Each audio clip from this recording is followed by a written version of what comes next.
Episode opening സീനിൽ നമ്മുടെ big mom അവളാണെങ്കിൽ എല്ലാ പ്രതിബന്ധങ്ങളെയും തകർത്ത് ഇപ്പൊ വീണ്ടും ബാക്ക് ടു നോർമൽ ആയിരിക്കുകയാണ്. വെറും നോർമൽ അല്ല, അപ് നോർമൽ. നമ്മുടെ ആൾക്കാർ അടിച്ച അടിയിൽ കൺട്രോൾ പോയ ബിഗ് മോം അവളാണെങ്കിൽ ഇപ്പൊ ഫുൾ കലിപ്പിൽ നിൽക്കുകയാണ്. ചുറ്റും ഉണ്ടായിരുന്ന സാമുറൈസിന്റെ എല്ലാ ലൈഫ് അബ്സോർബ് ചെയ്തെടുത്ത് അവളുടെ സൈസ് തന്നെ ഡബിളാക്കി മാറ്റി. മാത്രമല്ല അവിടെയുള്ള ചെറിയ ചെറിയ തിങ്സിനും അവൾ ലൈഫ് കൊടുത്തു. തകർന്നു പോയ അവളുടെ സൺ പവറിനും അതുപോലെ ക്ലൗഡ് പവറിനും അതിന് രണ്ടും പവർ കൊടുത്ത് അവറ്റകളും ഇപ്പൊ ബാക്ക് ടു നോർമൽ ആയിരിക്കുകയാണ്. നമ്മുടെ ആൾക്കാർക്കാണെങ്കിൽ കുറച്ച് ടെൻഷൻ തോന്നും, പക്ഷെ ഒരു കാര്യത്തിൽ അവർക്ക് ഭയങ്കര ആശ്വാസം. കാരണം ഇത്രയും നേരം അവർ ഫൈറ്റ് ചെയ്തിട്ടും അറ്റാക്ക് ചെയ്തിട്ടും ഇപ്പോഴാണ് ഒരു വലിയ ഇമ്പാക്ട് അത് ബിഗ് മോമിന്റെ ദേഹത്ത് അവരെ കൊണ്ട് ഏൽപ്പിക്കാൻ കഴിഞ്ഞത്. പക്ഷേ ബിഗ് മോം ഇപ്പോ പഴയതിൽ ഉഷാറാണ്. നമ്മുടെ ആൾക്കാർ എന്തെങ്കിലും ചെയ്യാൻ ശ്രമിക്കുന്നതിന് മുൻപ് തന്നെ ബിഗ് മോം അവളുടെ ഫുൾ പവർ അങ്ങനെ റിലീസ് ചെയ്ത് യൂസ്റ്റസ് കിഡിനെയും ലോയെയും അവരെ രണ്ടുപേരെയും ആഞ്ഞൊരട്ടി. ആ ഒരു അടിയിൽ അവരങ്ങനെ തീർച്ചുപോയി നശിച്ചു വീഴും.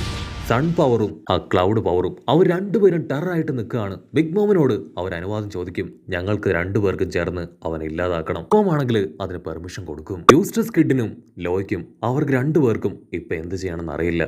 കാരണം ബിഗ് മോം ഇപ്പോ വളരെ ടെററായി ആയി ആക്റ്റീവ് ആയിരിക്കുകയാണ്. എന്ത് ചെയ്യണമെന്നറിയാതെ അവരാണെങ്കിൽ കൂലങ്കക്ഷമായിട്ട് ആലോചിക്കും. അതേസമയം ആർക്കോ ആണെങ്കിൽ ഇഷോയോട് തന്നെ എത്രയും വേഗം ആ ഒരു ജയന്റിന്റെ അടുത്തേക്ക് കൊണ്ടുപോകാനായിട്ട് പറയും. കാരണം വലിയൊരു ജയന്റ് ഒരുപാട് പേരെ ചുട്ടിരിക്കുകയാണെന്നുള്ള ആ ഒരു ന്യൂസ് അത് അവിടെ മുഴുവൻ സ്പ്രെഡായി. മാർക്കോയ്ക്കാണെങ്കിൽ ഓൾറെഡി നല്ല രീതിയിൽ പരുക്ക് പറ്റിയിട്ടുണ്ട്. പക്ഷേ അവനെ കൊണ്ട് വെറുതെ ഇരിക്കാൻ കഴിയില്ല. അപ്പൊ അവിടുന്ന് അങ്ങനെ കട്ട് ചെയ്ത് ഒറോച്ചിയെ കാണിക്കും. ഒറോച്ചിക്കാണെങ്കിൽ ഭയങ്കര സന്തോഷം. അവൻ പറഞ്ഞ് ക്രിയേറ്റ് ചെയ്ത കാഞ്ചറോടെ ആ ജയന്റ് അതെല്ലായിടങ്ങളും കത്തി ചാമ്പലാക്കിക്കൊണ്ടിരിക്കുകയാണ്. ഒരുപാട് പേര് അതിനെ തടയാൻ ശ്രമിക്കും. പക്ഷേ അതിനെ തടയാൻ കഴിയില്ല എന്ന് മനസ്സിലാക്കിയവര് ഇപ്പൊ അതിന് മുൻപിൽ നിന്ന് രക്ഷപ്പെടാൻ ശ്രമിക്കുകയാണ്. ഇവിടെ ബ്രൂക്ക് റോബിന് തൂക്കിയെടുത്ത് ഉഷാറായിട്ട് മുൻപോട്ടേക്ക് ഓടുകയാണ്. അവരുടെ പിന്നാലെ ഒരുപാട് വില്ലന്മാരും ഉണ്ട്.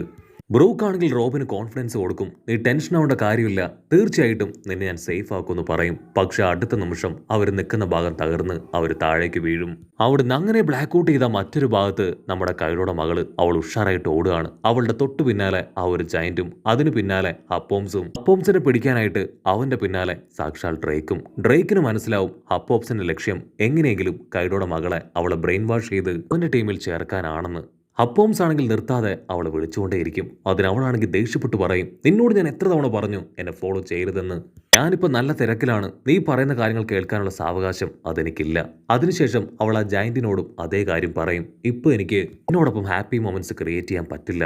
എത്രയും വേഗം എനിക്കൊരു കാര്യം ചെയ്യണം, അതല്ല എങ്കിൽ നമ്മളെല്ലാവരും കൊല്ലപ്പെടുമെന്ന് പറഞ്ഞ് അവൾ മുൻപോട്ടേക്ക് കുതിക്കും. അടുത്ത നിമിഷം ആ ഒരു ഫ്ലെയിം മോൺസ്റ്ററിനെ കുറിച്ചുള്ള വലിയൊരു അനൗൺസ്മെന്റ് അതിപ്പോ അവിടെ മുഴുവൻ സ്പ്രെഡ് ആവുകയാണ്. അവർ ആ അനൗൺസ്മെന്റ് ശ്രദ്ധിക്കുന്ന സമയത്ത് റോബിനും ബ്രൂക്കും അവരാണെങ്കിൽ ഫ്ലോർ തകർന്ന് ഇപ്പൊ ആ ജയന്റിന്റെ ദേഹത്ത് വീഴും. അവർ മുകളിലേക്ക് നോക്കും. അവർക്ക് തൊട്ടു പിന്നാലെ ആ CP9 ടീം അവരും റോബിനെ പിടിക്കാനായിട്ട് താഴേക്ക് ചാടുകയാണ്. പക്ഷെ കൈഡോടെ മകൾ യമട്ടോ അവൾ ഷോക്കായത് മറ്റൊരു കാഴ്ച കണ്ടാണ്. അവർക്ക് തൊട്ടു പിന്നാലെ ആ ഒരു ജയന്റ് മോൺസ്റ്റർ അത് താഴേക്ക് വന്നുകൊണ്ടിരിക്കുകയാണ്. അത് ഞൊടിയടയിൽ താഴേക്ക് വന്ന് CP9 ടീമിലുണ്ടായിരുന്ന സോൾജിയേഴ്സിനെ എല്ലാം തന്നെ അങ്ങനെ കത്തിക്കരിക്കുകയാണ്. നമ്മുടെ ആൾക്കാർ എല്ലാവരും അത്ഭുതത്തോടു കൂടെ ആ ഒരു ജയന്റ് ഫ്ലെയിമിനെ നോക്കും. അവർക്കാണെങ്കിൽ അതെന്താണെന്നോ അതിന്റെ ഇന്റൻഷൻ എന്താണെന്നോ മനസ്സിലാവില്ല. പക്ഷേ യമട്ടോ അവൾക്ക് കാര്യം പിടികിട്ടും. അവരാരും തന്നെ അത് ദേഹത്തൊന്ന് ടച്ച് ആവാതിരിക്കാൻ ദൂരേക്ക് മാറും. കട്ട് ചെയ്ത ഇവിടെ ഒറോച്ചി അവനാണെങ്കിൽ ആ ബേസ്മെന്റിലിരുന്ന് അങ്ങനെ വിളിച്ചു കൂവാണ്, ഞാൻ വെയിറ്റ് ചെയ്യുന്നത് ഈ ഒരു നിമിഷത്തിന് വേണ്ടിയാണ്. കാഞ്ചറോ ക്രിയേറ്റ് ചെയ്ത ആ ജയന്റ് ഫ്ലെയിം അതിവിടെയുള്ള ഈ വലിയ വലിയ വെപ്പൻസും വെടിമരുന്നുകളും എല്ലാം തന്നെ തകർത്ത് ഈ ഒരു അയലാൻഡ് തന്നെ ഇല്ലാതാക്കണമെന്ന് പറഞ്ഞ് അവൻ അങ്ങനെ പൊട്ടിച്ചിരിക്കും. അപ്പോഴായിരിക്കും അവന്റെ തൊട്ടടുത്ത് നിന്ന് ഒരു ചെറിയ മ്യൂസിക് കേൾക്കുക.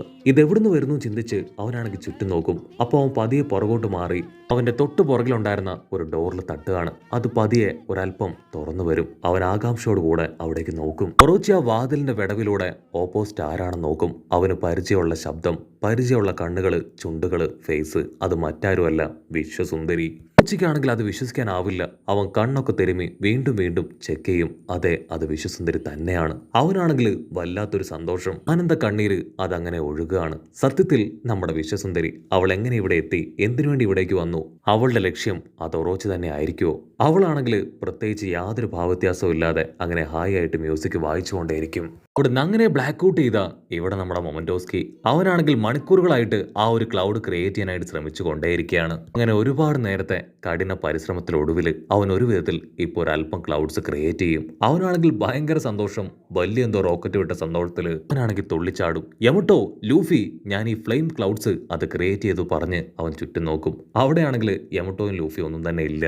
മൊമന്റോസ്കിക്ക് മനസ്സിലാവും ഒരല്പം കൂടെ ഫോഴ്സിൽ ക്രിയേറ്റ് ചെയ്താൽ മാത്രമേ അവനെ കൊണ്ട് ആ ഒരു ഐലാൻഡിനെ പുറകിലേക്ക് പുഷ് ചെയ്യാൻ കഴിയൂ. അവൻ വീണ്ടും അതിനുള്ള ശ്രമം തുടരും. അതേസമയം ഇവിടെ സോറോ ആണെങ്കിൽ ആ കിങ്ങുമായിട്ട് പൊരിഞ്ഞ പോരാട്ടം. കിങ് ആണെങ്കിൽ അവന്റെ തല അങ്ങനെ ഉയർത്തിപ്പിടിച്ച് സ്ക്വാഡ് വെച്ച് ആദ്യം അറ്റാക്ക് ചെയ്യും. സോറോ അത് ബ്ലോക്ക് ചെയ്യുന്ന ഗ്യാപ്പിൽ അവന്റെ തല അത് നല്ല ഫോഴ്സിൽ താഴ്ത്തി സോറോയെ അറ്റാക്ക് ചെയ്യാണ്. അതിലൊരു വലിയ ഇമ്പാക്റ്റ് ക്രിയേറ്റ് ആയി സോറോ അങ്ങനെ താഴേക്ക് പോകും. ആണെങ്കിൽ സിമ്പിളായിട്ട് സോറോട് പറയും, ഇതെന്റെ ആങ്ഷ്യൻ ടൊർണാഡോ ആണ്, നിനക്ക് ഇതിൽ നിന്ന് രക്ഷപ്പെടാൻ കഴിയില്ല. സോറോ ആണെങ്കിൽ അതിനും വലിയ എക്സ്പ്രഷൻ ഒന്നും കൊടുക്കാതെ അവനോട് പറയും, നീ എന്ത് അറ്റാക്ക് യൂസ് ചെയ്താലും യാതൊരു കാര്യമില്ല, ഏത് അറ്റാക്കിനെയും ഈസി ആയിട്ട് ഞാൻ പ്രിവെന്റ് ചെയ്ത് നിർത്തും, അതാണ് എന്റെ എബിലിറ്റി എന്ന് പറഞ്ഞ് സോറോ ആണെങ്കിൽ അവന്റെ അറ്റാക്കിംഗ് സ്റ്റൈൽ അത് മാറ്റി പിടിക്കുകയാണ്. പക്ഷെ കിങ് ആണെങ്കിൽ അപ്പോഴും അതേ അറ്റാക്കിംഗ് സ്റ്റൈൽ ഉപയോഗിച്ച് സോറോയുടെ പിന്നാലെ വന്ന് അവനെ അറ്റാക്ക് ചെയ്തുകൊണ്ടേയിരിക്കും. സോറോ ആണെങ്കിൽ കിങ്ങിനെ കറക്റ്റ് ആയിട്ട് ഒബ്സർവ് ചെയ്യും. അവന്റെ ബോഡി വളരെ സോളിഡ് ആണ്. സോ അതങ്ങനെ എയറിൽ നല്ല രീതിയിൽ ബാലൻസ് ചെയ്ത് നിൽക്കുകയാണ്. അവന്റെ അറ്റാക്കിംഗ് മോഡ് ഓഫ് ഓപ്പറാണ്ടി അതിപ്പോ സോറോയ്ക്ക് പിടികിട്ടും. കിങ് ആണെങ്കിൽ മുകളിൽ നിന്ന് അവന്റെ അറ്റാക്കിംഗ് സ്റ്റൈലിനെ കുറിച്ചൊക്കെ എക്സ്പ്ലെയിൻ ചെയ്ത് കൊടുക്കുകയാണ്. സോറോയ്ക്ക് ആണെങ്കിൽ അത് കേട്ട് കൺട്രോൾ പോവും. അവനാണെങ്കിൽ ഒരു ഡ്രാഗൺ അറ്റാക്ക് തന്നെ ഇപ്പൊ കിങ്ങിന് നേരെ ക്രിയേറ്റ് ചെയ്യും. കിങ് വമ്പ ഫോഴ്സിൽ ബാലൻസ് ചെയ്ത് അങ്ങനെ ഫ്ലൈ ചെയ്ത് സോറോയ്ക്ക് നേരെ വരികയാണ്. സോറോയുടെ പവർ ആണെങ്കിൽ ഇപ്പൊ കിങ്ങിന് നേരെയും. കിങ് ആണെങ്കിൽ അവന്റെ ബോഡിയെ കുറിച്ചും എബിലിറ്റിയെ കുറിച്ചും ഡീറ്റെയിൽ ആയിട്ട് ഇപ്പൊ സോറോയ്ക്ക് പറഞ്ഞു കൊടുത്തോണ്ടേയിരിക്കും. സോറോയ്ക്ക് ആണെങ്കിൽ അതൊട്ടും ഇഷ്ടാവില്ല. ഒരു കാര്യം സോറോയ്ക്ക് മനസ്സിലാവും, അവന്റെ ബോഡി അത് ഭയങ്കര പവർഫുൾ ആണ്, അത്ര എളുപ്പത്തിൽ അവനെ കീഴ്പ്പെടുത്താൻ കഴിയില്ല.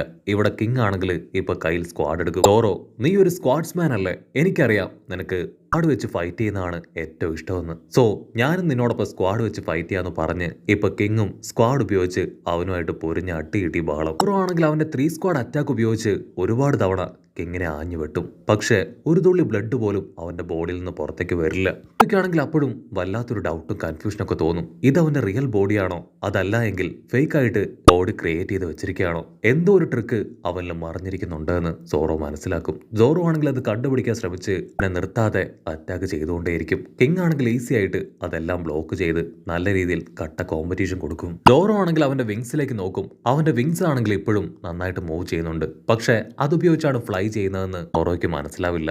മാത്രമല്ല അവന്റെ പുറകില് ഫ്ലെയിം കത്തി എരിയാണ്. അവൻ ആദ്യം കരുതിയത് അത് ഡബിൾ ഫ്രൂട്ടിന്റെ പവർ കൊണ്ട് അവൻ ക്രിയേറ്റ് ചെയ്തതാണെന്നാണ്. പക്ഷെ അത് ഡബിൾ ഫ്രൂട്ടിന്റെ പവർ അല്ല.